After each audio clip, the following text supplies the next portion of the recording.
We are in the worst possible world, according to Van Jones anyway.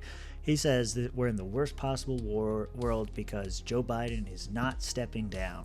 So let's go ahead and tune into CNN and see what they have to say about this situation.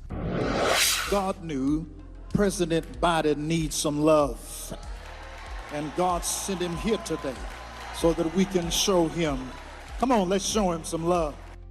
So is this like his attempt to like rally the troops? Like, everybody says I should get out, but you know, the people want me to stay. Show me some love. Is that what this is supposed to be? We did not come to beat up on you, to put you down, to criticize you, to magnify your flaws or mistakes.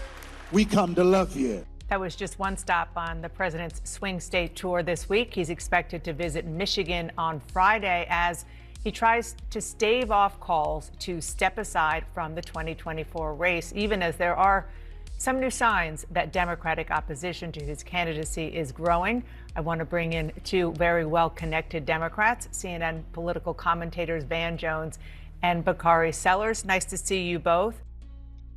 So yeah, there's been a lot of calls for him to step down, but he also, like, you know, as you guys know, I'm sure, Biden has refused to step down, and he says that he's in it to win it. He's not going anywhere, all that stuff, and he's planned out this huge tour campaign stops to go prove why he deserves to be in the race and all this kind of stuff.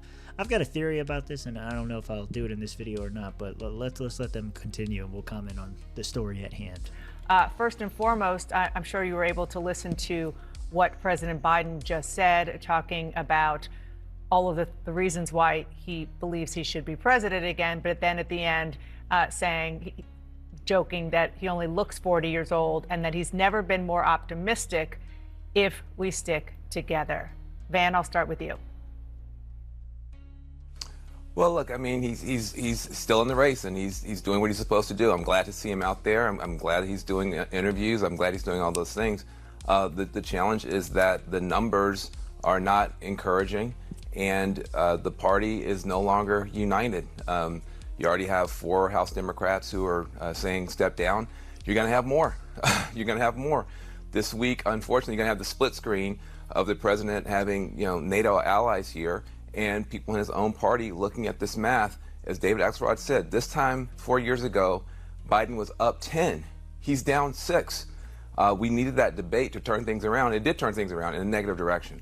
And so I think that he's going to have to look in his heart. This is a party that loves him. I've never heard so many people say about a politician, I love this man. Not just I respect him, not just I admire him, I love Joe Biden. He is beloved in this party, and yet he may not be able to get us across the finish line.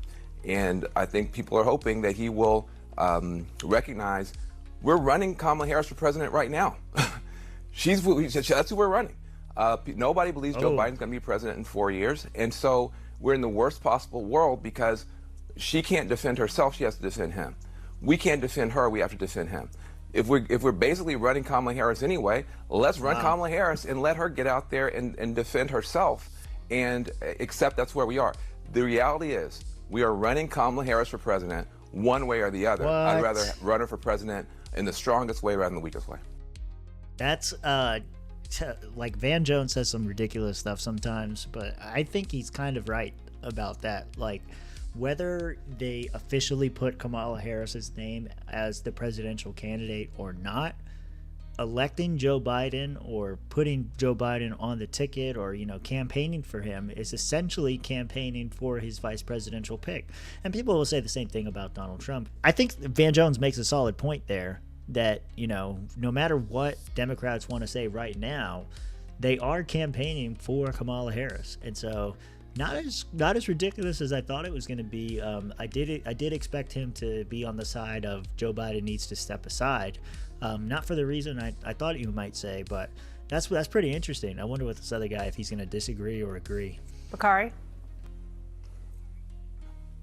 Yeah, no, I mean, I think that my good friends David Axelrod and Van Jones are articulating very good points. The fact is that's just not where we are. And we are in a position right now where Joe Biden is the president of the United States and Joe Biden is running for re-election. Everything else is conjecture. I was how's it conjecture? Like, the guy is not making it. He's not doing well. Do you think that it's going to get better in 4 years? Do you think it's going to stay the same? Like, what do you mean?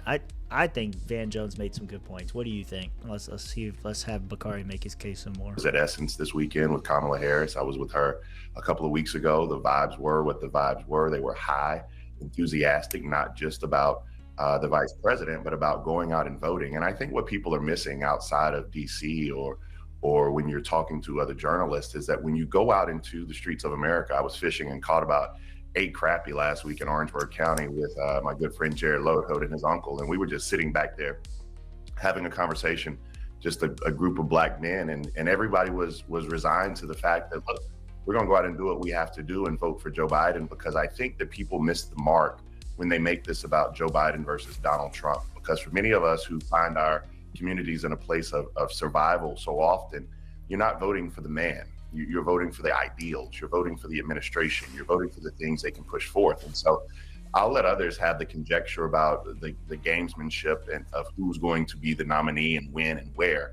I have to live in the reality that Joe Biden is the nominee now, and he looks to be the nominee for the future. And he's going to be our horse in November. I mean, we can have all those other conversations, but right now, I've had conversations with people who are running the convention. I've had conversations with people who are DNC members. He's not going anywhere. I've had conversations with the White House. He's not going anywhere. And so we need to either choose Donald Trump, choose Joe Biden, or choose the couch. Everything else is somewhat wasted energy.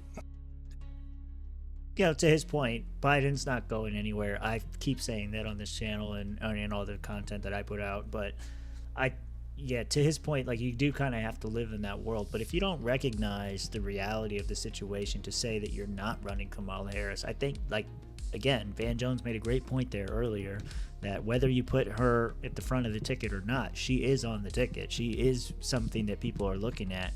And he's just kind of denying that reality and trying to pivot, I think, to a strategy where, you know, we focus on the evil that is Donald Trump and how we must stop him.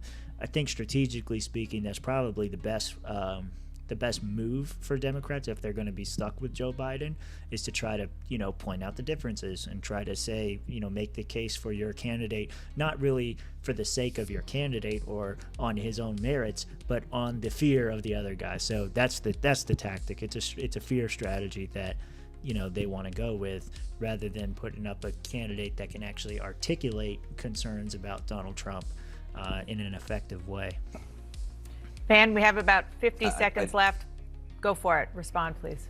I do see it differently in terms of, you know, I'm also talking to people on the ground, including places like Michigan, which is must win.